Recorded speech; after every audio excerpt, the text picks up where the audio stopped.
25 नवंबर 2024 को हम सभी बाबा के अनमोल मधुर महावाक्य सुनेंगे। आज की मुरली में बाबा कहे, बच्चे इस संगम युग में परमात्मा आकर के हम बच्चों को 3 बातों का वर्षा देते हैं। पहला वर्षा शांति का वर्षा, दूसरा बाबा कहे तुम बच्चों को ज्ञान का वर्षा मिलता है और तीसरा वर्षा है सद्गुणों का। ज्ञान सागर बाप आए हैं हम बच्चों को अमूल्य ज्ञान रत्न देने। तो बाबा कहे इस समय तुम हंस बन करके ज्ञान रूपी रत्न को चुगते हो। दूसरा बाबा कहे बाबा शांति के सागर है और शांति के सागर पिता आकर के शांति की दुनिया की स्थापना करते हैं और हम आत्माएं भी शांत स्वरूप होकर के शांति के सागर बाप के मददगार बनते हैं। तीसरा बाबा कहे बच्चे तुम्हें सद्गुण अपने जीवन में धारण करना है। शिव बाबा से भी गुणों को धारण करना है। श्री कृष्ण के चित्र से, लक्ष्मी नारायण के चित्र से भी सद्गुणों को जीवन में धारण करना है, क्योंकि तभी कैरेक्टर्स अच्छे बनेंगे और श्रेष्ठ कैरेक्टर्स के आधार से ही वो श्रेष्ठ दुनिया में जाने के अधिकार को प्राप्त कर सकते हैं। तो सुनते हैं आज के बाबा के अनमोल मधुर महावाक्य। ओम शांति। मीठे बच्चे, शांति का गुण सबसे बड़ा गुण है, इसलिए शांति से बोलो, अशांति फैलाना बंद करो। आज की मुरली से प्रश्न है, संगम युग पर बाप से बच्चों को कौन सा वर्षा मिलता है? गुणवान बच्चों की निशानियां क्या होगी? उत्तर है, पहला वर्षा मिलता है ज्ञान का, दूसरा शांति का और तीसरा गुणों का। गुणवान बच्चे सदा खुशी में रहेंगे, किसी का अवगुण नहीं देखेंगे, किसकी कंप्लेन नहीं करेंगे, जिसमें अवगुण है उनका संग भी नहीं करेंगे। कोई ने कुछ कहा तो सुना अनसुना कर अपनी मस्ती में रहेंगे। ओम शांति। रूहानी बाप बैठ रूहानी बच्चों को समझाते हैं। एक तो तुमको बाप से ज्ञान का वर्षा मिल रहा है, बाप से भी गुण उठाना है और फिर इन चित्रों से, कौन सा चित्र बाबा के सामने रहता था, लक्ष्मी नारायण से भी गुण उठाना है। बाप को कहा जाता है शांति का सागर, तो शांति भी धारण करनी चाहिए। शांति के लिए ही बाप समझाते हैं, एक दो से शांति से बोलो। यह गुण उठाया जाता है, ज्ञान का गुण उठा ही रहे हो, ये नॉलेज पढ़नी है। ये नॉलेज सिर्फ ये विचित्र बाप ही पढ़ाते हैं। विचित्र आत्माएं अर्थात बच्चे पढ़ते हैं। यह है यहाँ की नई खूबी। कौन सी नई खूबी है? विचित्र बाप विचित्र आत्माओं को पढ़ाते हैं, अर्थात जिसका कोई शारीरिक चित्र नहीं है। यह है यहाँ की नई खूबी, जिसको और कोई जानते ही नहीं है। श्री कृष्ण जैसे दैवी गुण भी धारण करने हैं। बाप ने समझाया है, मैं शांति का सागर हूं, तो शांति यहाँ स्थापन करनी है। अशांति खत्म होनी है। अपनी चलन को देखना चाहिए, कहां तक हम शांत में रहते हैं। बहुत पुरुष लोग होते हैं जो शांति पसंद करते हैं, समझते हैं कि शांत रहना अच्छा है। शांति का गुण भी बहुत भारी है, परंतु शांति कैसे स्थापन होगी, शांति का अर्थ क्या है, ये भारतवासी बच्चे नहीं जानते हैं। बाप भारतवासियों के लिए ही कहेंगे। बाबा जो समझाने देते हैं भारतवासी बच्चों को ही समझाएंगे। बाप आते भी भारत में ही है। अभी तुम समझते हो, बरोबर अंदर में भी शांति जरूर होनी चाहिए। ऐसे नहीं कोई अशांति करे तो खुद को भी अशांत करना है, नहीं। अशांत होना यह भी अवगुण है। अवगुण को निकालना है, हर एक से गुण ग्रहण करना है। अवगुण तरफ देखना भी नहीं चाहिए, बल आवाज सुनते करते हो तो भी खुद शांत रहना चाहिए। भले बाबा कहे बाहर में आवाज सुनते करते हो तो भी खुद शांत रहना चाहिए, क्योंकि बाप और दादा दोनों शांत रहते हैं, कभी बिगड़ते नहीं हैं। बाबा को कभी गुस्सा नहीं आता है, रड़ी नहीं मारते हैं। ये ब्रह्मा भी सीखा है ना, जितना शांत में रहो उतना अच्छा है। शांति से ही याद कर सकते हैं, अशांति वाले याद कर न सके। हर एक से गुण ग्रहण करना ही है। दत्तात्रेय आदि के मिसाल भी यहाँ से लगते हैं। कहा जाता दत्तात्रेय सबसे गुण उठाता था। दत्तात्रेय आदि के मिसाल भी यहाँ से लगते हैं। देवताओं जैसे गुणवान तो कोई होते नहीं, एक ही विकार मूल है, उस पर तुम विजय पा रहे हो, पाते रहते हो। कर्मेंद्रियों पर विजय पानी है, अवगुणों को छोड़ देना है, देखना भी नहीं है। बाबा कहे अवगुणों के तरफ देखना भी नहीं है, बोलना भी नहीं है। जिनमें गुण है उनके पास ही जाना चाहिए। रहना भी बहुत मीठा शांत है। थोड़ा ही बोलने से तुम सब कार्य कर सकते हो। सबसे गुण ग्रहण कर गुणवान बनना है। समझू सयाने जो होते हैं वो शांत रहना पसंद करते हैं। कई भक्त लोग ज्ञानियों से भी सयाने निर्माण चित होते हैं। बाबा कहे कई भक्त भी ऐसे होते हैं जो है भक्त लेकिन इतने निर्माण सयाने समझू होते हैं। तो कई भक्त लोग ज्ञानियों से भी सयाने निर्माण चित होते हैं। बाबा तो अनुभवी है ना। यह जिस लौकिक बाप का बच्चा था वह टीचर था, बहुत निर्माण शांत रहता था। बाबा ब्रह्मा बाबा के लौकिक पिताजी की बात करते, क्योंकि लौकिक पिताजी टीचर था। तो बाबा कहे वो बहुत निर्माण शांत रहता था, कभी क्रोध में नहीं आता था। जैसे साधु लोग होते हैं तो उन्हों की महिमा की जाती है, भगवान से मिलने के लिए पुरुषार्थ करते रहते हैं ना। काशी में हरिद्वार में जाकर रहते हैं। बच्चों को बहुत ही शांत और मीठा रहना चाहिए। यहाँ कोई अशांत रहते हैं तो शांति फैलाने के निमित्त नहीं बन सकते। अशांति वाले से बात भी नहीं करनी चाहिए, दूर रहना चाहिए। फर्क है ना, वह बगुले और वह हंस। हंस सारा दिन मोती चुगते रहते हैं। उठते बैठते चलते अपने ज्ञान को सिमरण करते रहो। सारा दिन बुद्धि में यही रहे, इसको कैसे समझाए, बाप का परिचय कैसे दे। बाबा ने समझाया है, जो भी बच्चे आते हैं उनसे फॉर्म भरवाया जाता है। सेंटर्स पर जब कोई कोर्स लेने चाहते हैं तो उनसे फॉर्म भराना है, कोर्स नहीं लेना है। तो फॉर्म भराने की दरकार नहीं। अगर उसको कोर्स नहीं लेना है तो फॉर्म भराने की दरकार नहीं।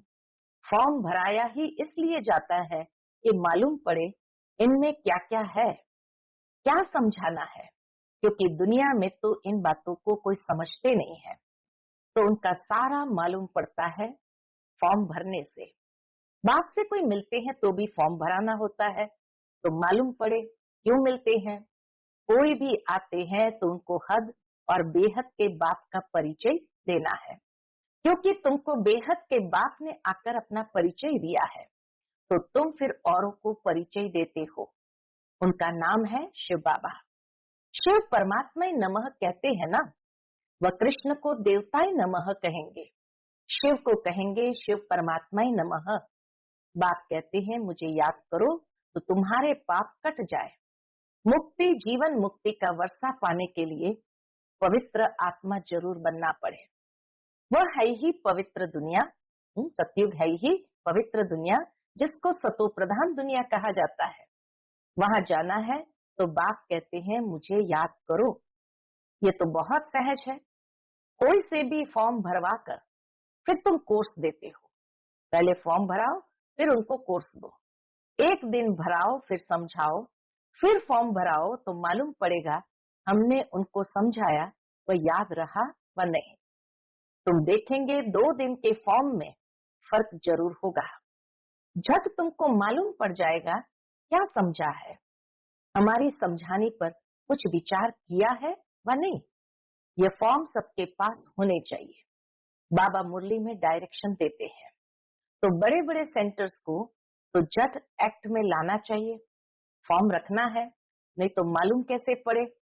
खुद भी फील करेंगे, कल क्या लिखा था, आज क्या लिखता हूँ। फॉर्म तो बहुत जरूरी है। उसमें बाबा ने एक बहुत सुंदर प्रश्नावली बनाई थी फॉर्म में कि आपका नाम क्या है, पिता का नाम क्या है, कितने पिता है, इस तरह से, ताकि वो क्या लिखता है उसके आधार से पता चलता है। अलग अलग छपावे तो भी हर्जा नहीं, या तो एक जगह छपाकर सब जगह भेज देवे। बाबा कहे फॉर्म को एक जगह छपाकर सब तरफ भेज देवे। यह है दूसरों का कल्याण करना। तुम बच्चे यहाँ आए हो इसलिए देवी देवता बनने। देवता अक्षर बहुत ऊंच है।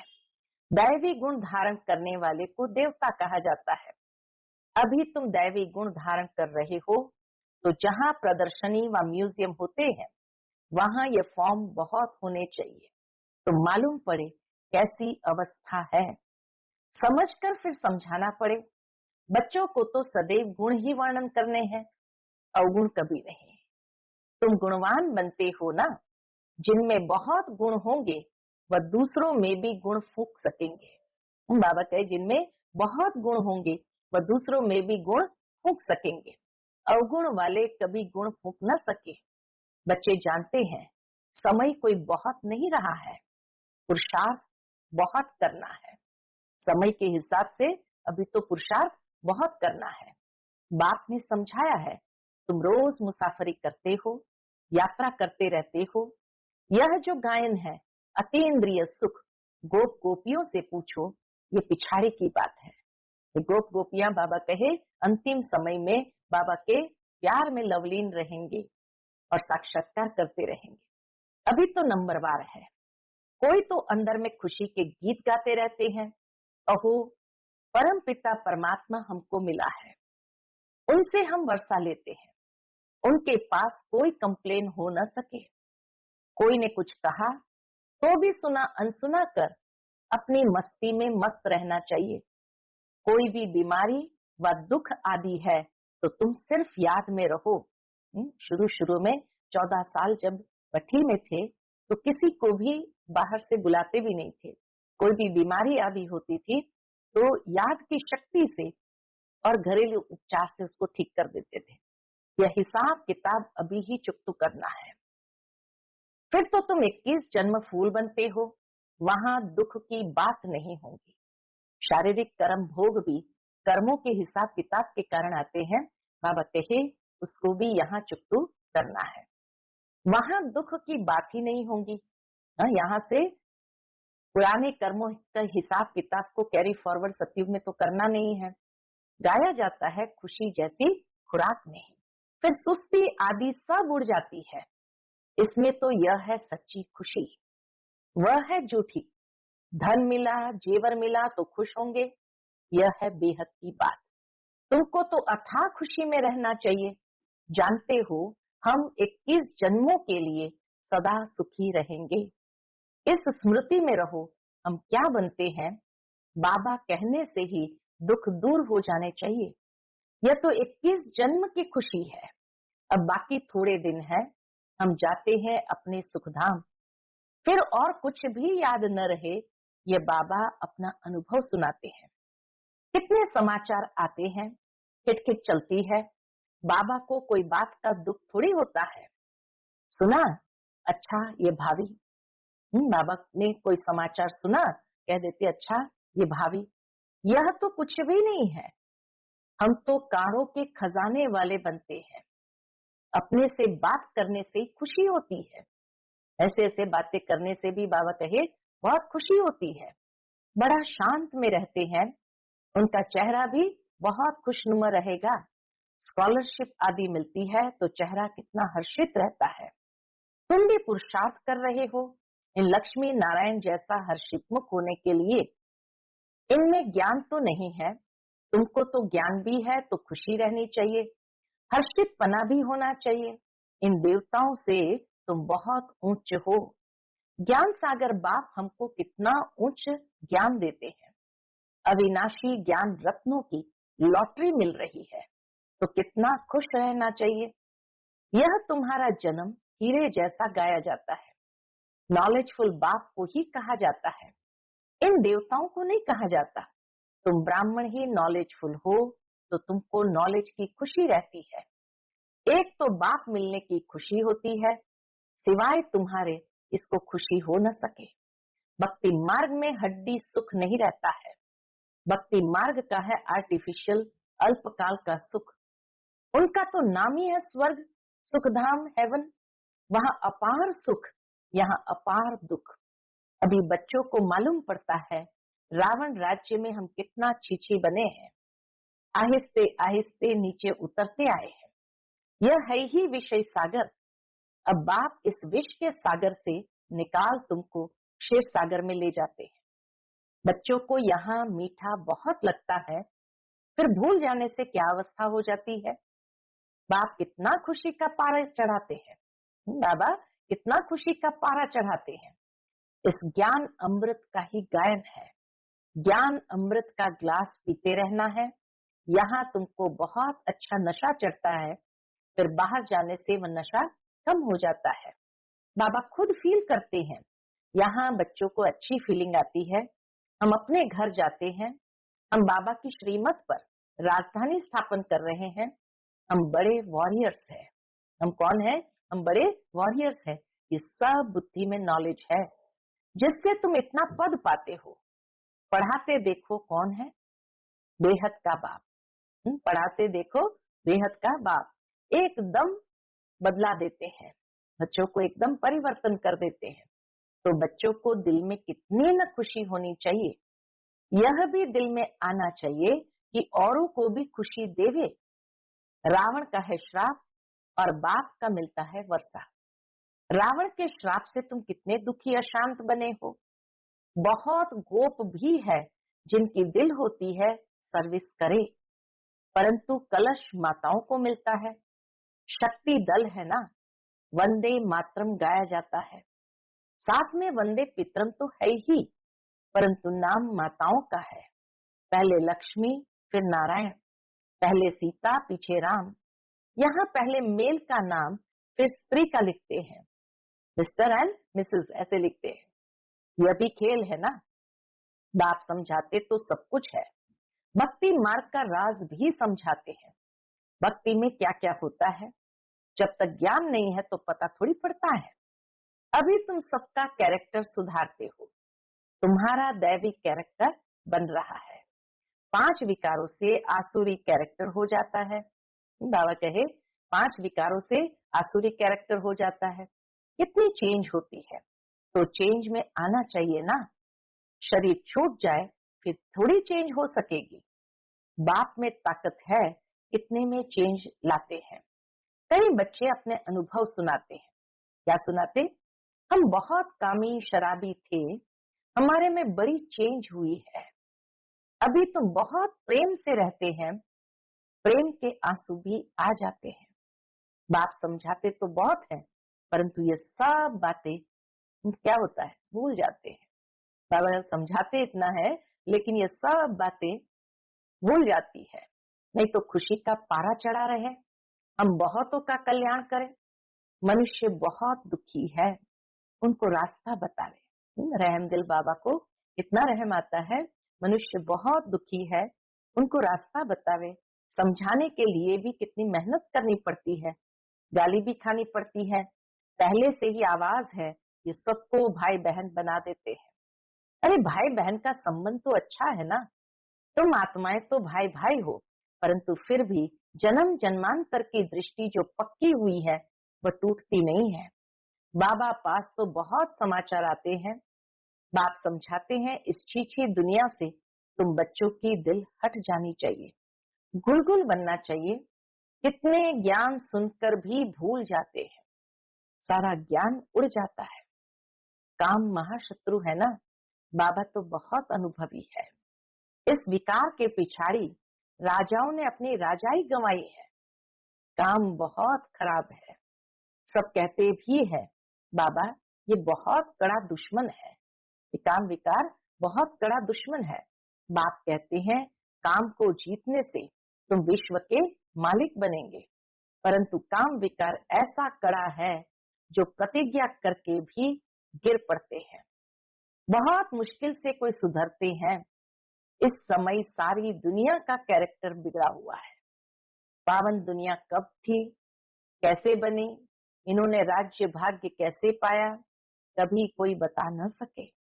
आगे समय आएगा, बाबा की भविष्यवाणी, आगे समय आएगा तुम लोग विलायत आदि में भी जाएंगे, वह भी सुनेंगे पैराडाइज कैसे स्थापन होता है। बाबा कहे वह भी सुनेंगे पैराडाइज कैसे स्थापन होता है। तुम्हारी बुद्धि में ये सब बातें अच्छी रीति है, तो अब तुम्हें यही लात और तात रहनी चाहिए और सब बातें भूल जानी है। अच्छा, बाबा कहे और सब बातें भूल जाओ, बस यही तात और लात लगी रहे कि पैराडाइज कैसे स्थापन होता है, इन बातों को सबको समझाए। अच्छा, मीठे मीठे सिकिलधे बच्चों प्रति माता पिता बाप दादा का याद प्यार और गुड मॉर्निंग। रूहानी बाप की रूहानी बच्चों को नमस्ते। हम सब रूहानी बच्चों की रूहानी माता पिता बाप दादा को याद प्यार, गुड मॉर्निंग और नमस्ते नमस्ते। शुक्रिया बाबा, शुक्रिया। आज की मुरली से धारणा के लिए मुख्य सार है। पहली पॉइंट, उठते बैठते चलते ज्ञान का सिमरण कर मोती चुगने वाला हंस बनना है। सबसे गुण ग्रहण करने हैं, एक दूसरे में गुण ही फूंकने हैं। दूसरी पॉइंट, अपना चेहरा सदा खुशनुमा रखने के लिए अपने आप से बातें करनी है। क्या बातें करेंगे? अहो, हम तो कारों के खजाने के मालिक बनते हैं। ज्ञान सागर बाप द्वारा हमें ज्ञान रत्नों की लॉटरी मिल रही है। आज का बाप दादा द्वारा मधुर वरदान हम बच्चों के प्रति है, अपने टाइटल के स्मृति के साथ समर्थ स्थिति बनाने वाले स्वमानधारी भव। अपने टाइटल की स्मृति के साथ समर्थ स्थिति बनाने वाले संगम युग पर स्वयं बाप अपने बच्चों को श्रेष्ठ टाइटल देते हैं। तो उसी रूहानी नशे में रहो, जैसा टाइटल याद आए वैसी समर्थ स्थिति बनती जाए। जैसे आपका टाइटल है स्वदर्शन चक्रधारी, तो यह स्मृति आते ही पर दर्शन समाप्त हो जाए। स्मृति आते ही हम स्वदर्शन चक्रधारी है, यह स्वमान की स्मृति आने से पर दर्शन समाप्त हो जाता है। स्वदर्शन के आगे माया का गला कट जाए। महावीर हूं, ये टाइटल याद आए तो स्थिति अचल अड़ोल बन जाए। तो टाइटल की स्मृति के साथ समर्थ स्थिति बनाओ, तब कहेंगे श्रेष्ठ स्वमानधारी। आज का स्लोगन है, भटकती हुई आत्माओं की चाहना पूर्ण करने के लिए परखने की शक्ति को बढ़ाओ। भटकती हुई आत्माओं की चाहना पूर्ण करने के लिए परखने की शक्ति को बढ़ाओ। अच्छा, ओम शांति।